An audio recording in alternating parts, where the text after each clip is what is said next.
এয়া এইহালে আকৌ কিবা কিবি কিক মাৰি আছে আমাৰ অপেনিং নোহোৱা ষ্টেডিয়ামখনত বৰ্তমান কাম চলি আছে এয়া মানে সেউজীয়া বন গজি আছে সেইকাৰণে অলপ প্ৰেক্টিচ কৰিবৰ কাৰণে আহিছোঁ মানে আমি কেইটাই থাকোঁ আৰু বেলেগ কোনো নাহে এতিয়া বাঁহতলিত এইজন ভাইৰেল হোৱা ল'ৰাজন যে বিকাশ বৰদলৈ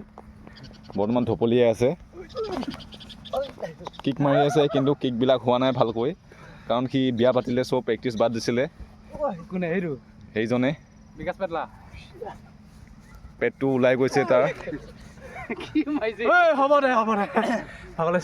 ভাগৰুৱা হৈ গৈছে বহুত সোনকালে আগতে ঘণ্টা প্ৰেক্টিচ কৰি থাকে কিন্তু এতিয়া বিয়া পতাৰ পৰা অলপ মানুহটো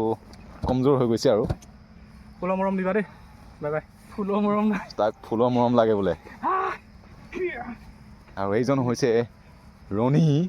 হিজিৰা এইয়া সি নিজে কৈ লৈছে হিজৰা বুলি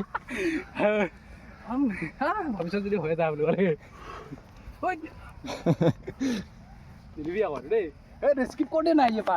স্কিপ নকৰে এইটো পাৰ্ট ঠিক আছে গাইজ গুড ইভিনিং